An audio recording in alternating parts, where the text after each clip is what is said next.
Assalamualaikum warahmatullahi wabarakatuh. Alhamdulillahirrahmanirrahim. Wa bihi nasta'inu ala umri dunya wa din wa ala alihi wa ashabihi ajma'in, amma ba'du. Bagaimana kabarnya adik-adik semuanya? Semoga adik-adik semuanya sehat selalu ya. Ada dalam rahmat, ridho, maghfirah Allah Subhanahu wa taala. Amin ya Allah ya rabbal alamin. Nah, sebelum kita memulai pembelajaran hari ini, walaupun kita dalam keadaan daring, dalam jaringan, alangkah lebih baiknya kita membaca doa terlebih dahulu agar diberikan kemudahan, kelancaran dalam memahami ilmu agama ini, terus agama Islam. Coba kita baca doa terlebih dahulu dipimpin oleh KM-nya. Bismillahirrahmanirrahim. Oke, selesai. Terima kasih kepada KM yang telah memimpin doanya. Nah, alhamdulillah pada kesempatan hari ini, hari Kamis, kita dapat belajar walaupun dengan daring ini ya. Materi yang akan sampaikan untuk hari ini yaitu terkait unsur-unsur hadis. Nah, sebelum meranjak ke materi yang akan sampaikan untuk hari ini, coba deh teman-teman, kemarin telah disampaikan materi tentang pengertian hadis. Coba siapa yang bisa jawab, boleh adik-adik semuanya. Apa sih itu hadis itu? Coba siapa namanya? Oh, siapa namanya? Ridwan. Kang Ridwan. Coba Kang Ridwan, apa sih itu hadis itu? Betul. Hadis itu adalah dari lafaz hadasa yahdusu hudusan, yang artinya baru. Atau secara terminologinya hadis itu aqwalu sallallahu alaihi wasallam wa af'aluhu wa taqriruhu. Ucapan baginda Rasul, perkataan baginda Rasul, dan ada kaitannya dengan hukum. Ya, tepuk tangan deh untuk Kang Ridwan yang telah mampu menjelaskan materi yang kemarin. Hebat, Insya Allah. Nah, untuk materi yang akan kita bahas sekarang yaitu terkait unsur-unsur hadis.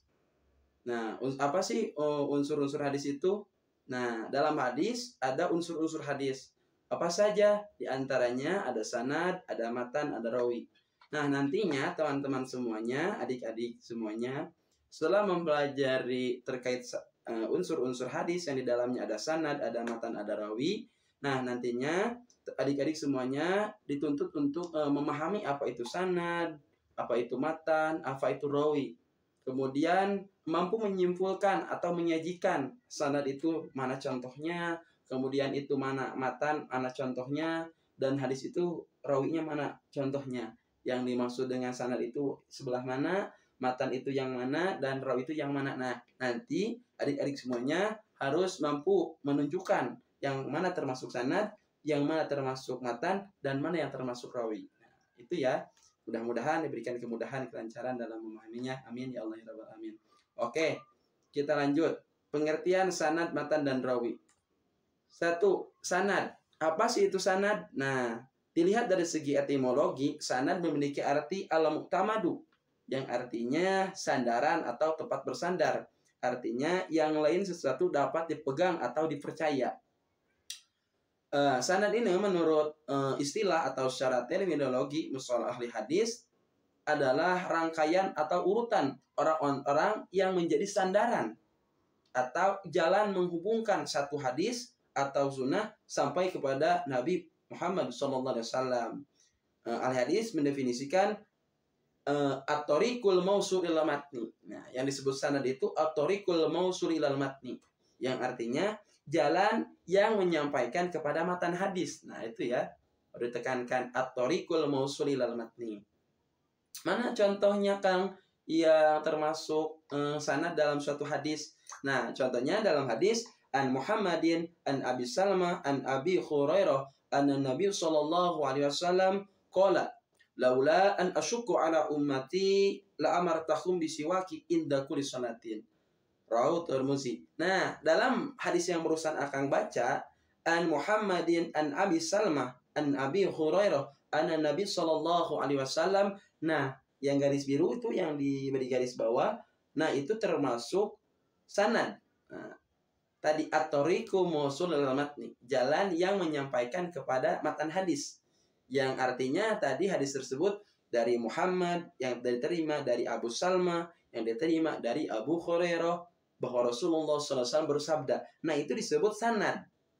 Paham ya teman-teman semuanya? Isi hadisnya, laula an asuqqa ala ummati la amartahum bisiwakin inda kulli sholatin. Kata baginda Rasul, seandainya jika aku tidak memberatkan kepada umatku, niscaya aku akan suruh mereka inda kulli sholatin, untuk bersiwak setiap akan melaksanakan sholat. Nah, itu isi hadisnya. Jadi yang garis biru di bawah itu ingat, itu termasuk sanad. Lanjut ya yang kedua. Kemudian matan. Nah, apa sih matan itu? Nah, tentunya adik-adik semuanya penasaran. Nah, matan secara logawi atau secara bahasa mempunyai arti punggung jalan atau tanah gersang atau tandus, membelah, mengeluarkan atau mengikat. Nah, itu secara etimologi atau secara bahasa. Nah, adapun matan menurut istilah ulama muhaditsin, ulama ahli hadis, memberikan pengertian yang disebut dengan matan, mantaha ilaihi sanadu min kalami fahuwa nafsul hadis alladzi dzukira isnaduhu lahu. Nah, yang artinya mantaha ilaihi sanadu min kalami fahuwa nafsul hadis alladzi dzukira isnaduhu. Perkataan yang disebut pada akhir sanad, yakni sabda Nabi SAW sesudah hadis disebutkannya sanad. Jadi matan itu diucapkannya yaitu sesudah habisnya sanad, seperti itu. Jadi intinya matan itu adalah isi dari hadis tersebut. Misalkan ya, contoh, karena dalam keterangan al-aswadudin bil amsal, jelasnya satu perkara harus diberi contoh. Nih contohnya seperti hadis an Muhammad an Abi Salmah an Abi Hurairah an Nabi sallallahu alaihi wasallam qala. Nah, yang termasuk matan hadisnya ini isi dari hadis tersebut. Laula an asuqu ala ummati la amartahum bisiwaki inda kulli sholatin. Nah, itu yang diberi garis bawah, laula an asuqu ala ummati la amartahum bisiwaki inda kulli sholatin. Nah, itu termasuk matan. Jadi intinya matan itu adalah isi dari hadis tersebut. Yang artinya, wallahu alam, baginda Rasul yang lebih tahu, seandainya jika aku tidak memberatkan kepada umatku, lama amartahum bisiwakin, akan aku suruh mereka untuk bersiwak, menyusur inda kulli sholatin, setiap akan melaksanakan sholat. Nah, itu matan atau isi hadis. Jadi matan itu adalah isi dari hadis tersebut ya. Teman-teman semuanya, adik-adik, jadi titik penekanan untuk teman-teman, untuk adik-adik semuanya, bahwa yang disebut dengan matan adalah isi hadis yang disebutkan sesudah habisnya sanad. Nah, ingat ya.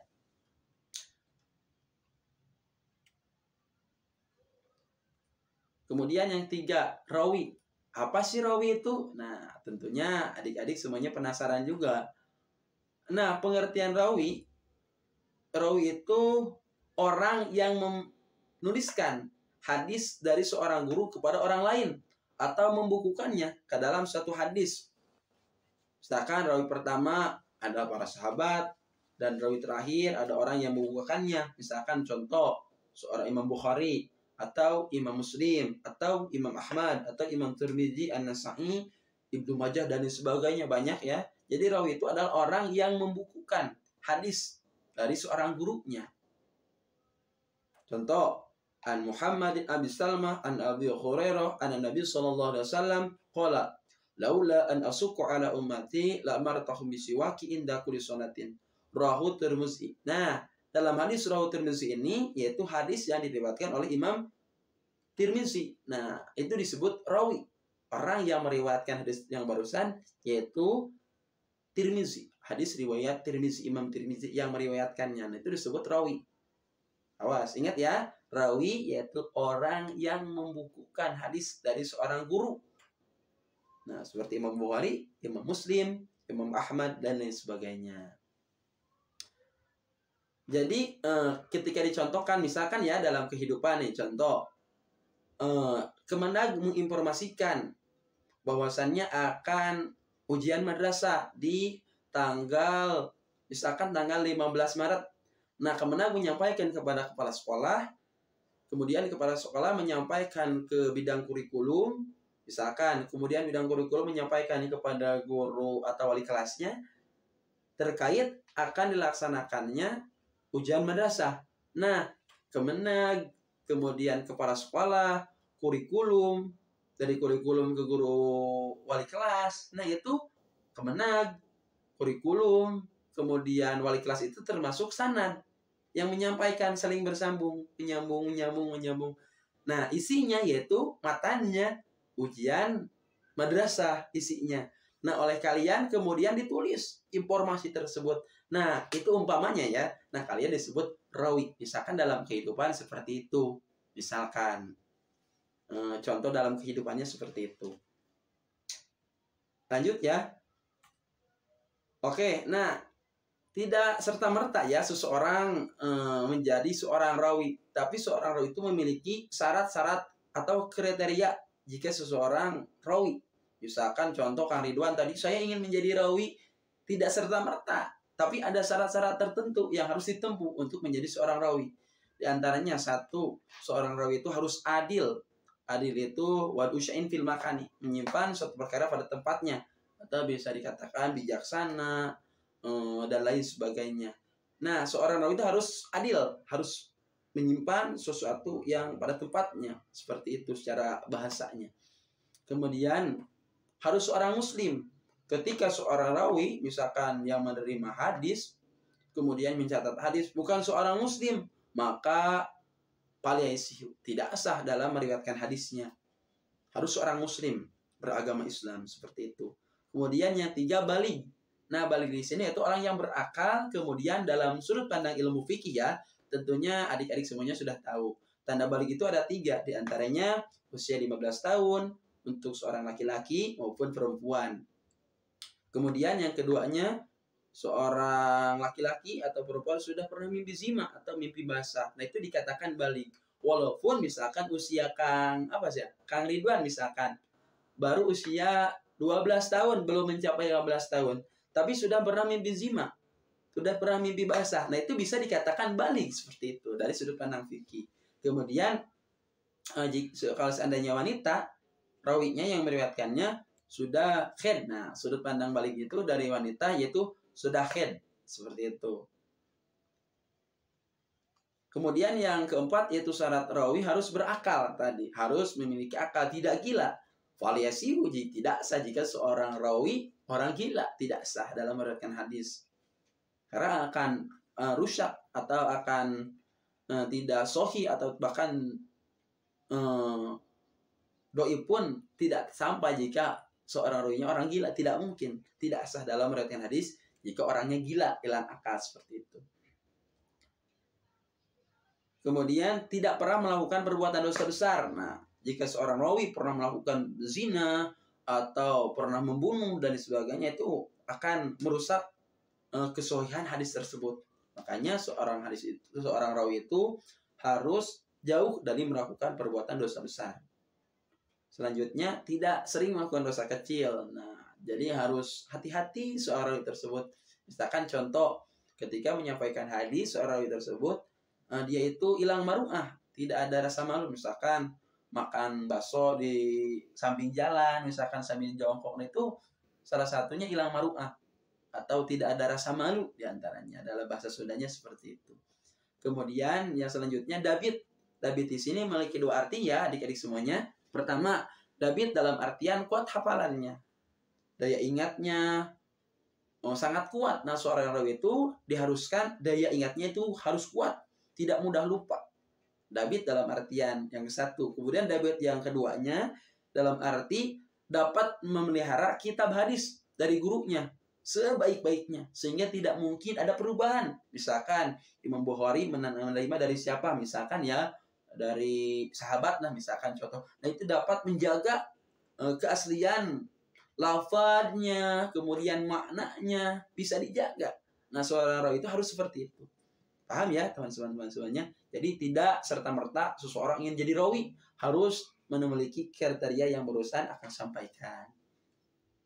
Selanjutnya, nah ini salah satu daftar para sahabat dalam sejarah ya yang paling banyak meriwayatkan hadis. Di antaranya ada 7 yang masyhur. Di antaranya ada Abu Hurairah. Beliau meriwayatkan 5.374 hadis. Coba bayangkan, 5.374 hadis yang diriwayatkan oleh Abu Hurairah. Banyak ya, hadis, Masya Allah. Kemudian yang kedua ada Abdullah bin Umar. Nah, Abdullah bin Umar meriwayatkan hadis sebanyak 2.630 hadis. Masya Allah. Bukan jumlah sedikit, itu jumlah yang sangat banyak. Semoga kita, teman-teman semuanya, mampu menjadi penghafal hadis. Amin, ya Allah, ya Rabbal Alamin ya. Kemudian yang ketiga, ada Anas bin Malik. Nah, Anas bin Malik meriwayatkan 2.286 hadis. Coba bayangkan, Masya Allah bukan? Kemudian 4, ada istri baginda Rasul. Yang paling cantik, yang paling muda, yaitu Siti Aisyah Ummul Mukminin. Nah, beliau meriwayatkan hadis sebanyak 2.210 hadis. Masya Allah, subhanallah. Mudah-mudahan ya teman-teman semuanya, adik-adik semuanya yang wanita bisa menjadi suri teladan ini. Siti Aisyah Ummul Mukminin, Masya Allah. Mudah-mudahan menjadi idola adik-adik semuanya ya. Mudah-mudahan. Kemudian yang kelima ada Abdullah bin Abbas. Beliau meriwayatkan 1.660 hadis. Kemudian yang keenam ada Jabir bin Abdullah meriwayatkan di 1.540 hadis. Yang terakhir ada Abu Sa'id Al-Khudri. Beliau meriwayatkan 1.170 hadis. Masya Allah, sangat banyak ternyata ya penghafal hadis ini. Mudah-mudahan kita semua, saya juga mudah-mudahan termasuk ya dapat menghafal hadis-hadis yang sangat mulia ini. Amin ya Allah ya Rabbal Alamin. Nah, selanjutnya sistem dalam penyusunan kitab hadis dalam menyebutkan nama rawi, ternyata para ulama ahli hadis memiliki singkat atau memiliki rumusan dalam meriwayatkan seorang perawi hadis. Karena rawi itu banyak, di antaranya ada akhrajus sab'ah. Nah, cara merumuskannya agar dalam meriwayatkan hadis tidak banyak, misalkan rawi hadis riwayat Tirmidzi, An-Nasa'i, Ibnu Majah, ditulis semuanya nama-nama orang. Nah, ternyata ada rumusan. Di antaranya, jika hadis tersebut disampaikan oleh 7 rawi ini, Imam Ahmad, Imam Bukhari, Imam Muslim, atau Abu Daud, At-Tirmidzi, An-Nasa'i, dan Ibnu Majah, sehingga dikeluarkan dengan hadis riwayat akhrajus sab'ah. Nah, Masya Allah. Yang kedua, akhrajus sittah. Nah, akhrajus sittah itu diriwayatkan oleh 6 orang rawi periwayat hadis selain Imam Ahmad tadi yang disebutkan. Maaf ya, selain Imam Ahmad. Kemudian ada akhraju khamsah. Nah, akhraju khamsah ini diriwayatkan oleh 5 orang rawi, yaitu diantaranya yang dikurangi Imam Bukhari dan Muslim dari 7 tadi. Berarti ada Imam Abu Daud, At-Tirmidzi, An-Nasa'i, dan Ibnu Majah. Disebutkan akhraju khamsah, diriwayatkan oleh 5 orang perawi tadi. Kemudian ada akhraju arba'ah. Nah, akhraju arba'ah diriwayatkan oleh 4 orang rawi. Siapa aja? Di antaranya ada Abu Daud, kemudian At-Tirmidzi, An-Nasa'i, dan Ibnu Majah. Nah, sehingga rumusannya disebut akhraju arba'ah, yang diriwayatkan oleh 4 orang rawi. Nah, itu rumusannya ya. Jadi ketika teman-teman melihat sebuah hadis, akhirnya hadis riwayat akhraju sab'ah. Nah, berarti diriwayatkan oleh 7 imam. Kemudian ada akhraju sittah, berarti diriwayatkan oleh 6 orang rawi. Kemudian ada akhraju khamsah, berarti diriwayatkan oleh 5 orang rawi. Kemudian ada akhraju arba'ah, berarti diriwayatkan oleh 4 rawi. Di antaranya Abu Daud, At-Tirmidzi, An-Nasa'i, dan Ibnu Majah. Itu rumusannya ya, teman-teman. Semoga dapat jeli dalam melihat rumusan yang barusan. Nah, kemudian ada rijalul hadis. Nah, rijalul hadis ini yaitu ilmun yubhasu fihi an ruwatil hadis min sahabati wa tabi'ina wa man ba'dahum. Ilmu yang membahas para perawi hadis, baik dari kalangan sahabat maupun tabi'in dan orang-orang angkatan sesudah mereka. Jadi dalam ilmu rijalul hadis ini dijelaskan tentang sejarah singkat para perawi hadis, biografinya, misalkan Imam Bukhari ini seperti ini riwayat hidupnya, kemudian Imam An-Nasa'i ini seperti ini riwayat hidupnya. Nah, itu disebut ilmu rijalul hadis. Teman-teman harus jeli ya dalam memahami ilmu ini. Penting juga ilmu rijalul hadis ini untuk melihat biografi seorang perawi ini, dari karakternya, tabiatnya, dan lain sebagainya. Sebelum Akang tutup, nanti coba ada yang mau bertanya terkait materi sanad, matan, dan rawi. Coba disilahkan, siapa yang mau bertanya? Saya Pak, Kang Ridwan. Silahkan Kang Ridwan, coba apa yang mau ditanyakan Kang Ridwan? Ya, itu saya dengar kapan di luar tuh kalau ada perawi yang tidak bertakwa atau suka maksiat gitu Pak, hadisnya itu nanti jadi gimana ya statusnya Pak? Oh iya, tepuk tangan dulu untuk Kang Ridwan yang sudah berani untuk menanyakan, masya Allah hebat. Pertanyaan nanti Karidwan, bagus pertanyaan Karidwan ya. Pertanyaan Karidwan itu barusan disimak ya adik-adik semuanya.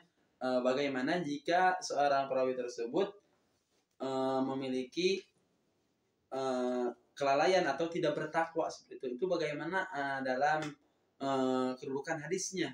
Ya, masya Allah pertanyaan bagus Ridwan.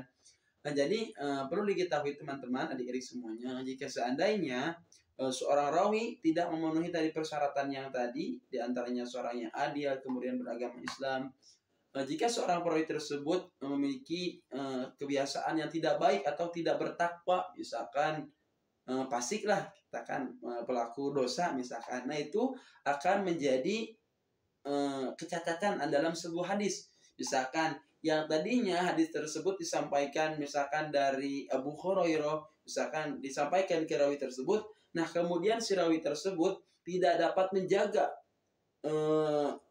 tabiat atau karakter akhlaknya tadi dengan perilaku yang tidak baik, maka hadis tersebut yang tadinya sahih, maka kedudukannya akan berubah. Misalkan dari sahih kepada bisa jadi ajis atau bahkan bisa jadi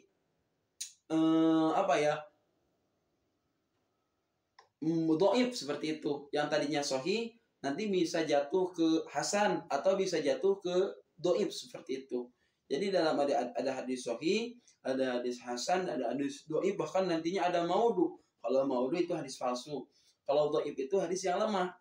Karena tadi ada terpotongnya sanad, misalnya hadis tersebut, atau karena tabiat atau karakter si rawi tersebut, perawi hadis tersebut memiliki tabiat kebiasaan yang baik, sehingga akan merubah kedudukan hadis tersebut yang tadinya sahih, kemudian nanti akan jatuh bila diriwayatkan oleh orang yang tidak baik, jatuh kepada hasan atau dhaif, bahkan bisa jatuh sampai maudhu, misalkan jika si orang perawi tersebut tidak bertakwa, bahkan jika pelaku dosa besar itu akibatnya nanti seperti itu, kalau bisa jatuh ke dalam maaf Kang Ridwan, bisa jatuh kedudukannya ke dalam hasan atau bisa jatuh kedudukannya ke dalam dhaif atau lemah hadis tersebut, karena tadi kebiasaan yang tidak baik oleh periwayat hadis tersebut. Mungkin itu Kang Ridwan. Coba yang lainnya ada yang bertanya lagi? Gak ada. Oke, kalau gak ada mungkin itu jadi nilai tambahan ya untuk teman-teman semuanya. Oh, baik. Terima kasih Pak atas jawabannya. Tur nuhun. Ya, sama-sama. Aja. Nanti di screenshot. Nah, alhamdulillah kelas MIPA 2 ini banyak yang hadir. Alhamdulillah. Terima kasih ya. Untuk lebih ada buktinya nanti tolong di list ya absensi kehadirannya, atau nanti samakan dikirim Google Form untuk isi kehadirannya. Mungkin itu saja yang dapat akan sampaikan. Kurang lebihnya mohon dimaafkan ya. Mudah-mudahan menjadi ilmu manfaat. Kita akhiri pembelajaran ini dengan mengucapkan alhamdulillahirabbil alamin. Akhirul kalam, wallahu muwaffiq ila aqwamit thoriq. Wassalamualaikum warahmatullahi wabarakatuh. Semoga bisa kembali berjumpa ya di minggu depan.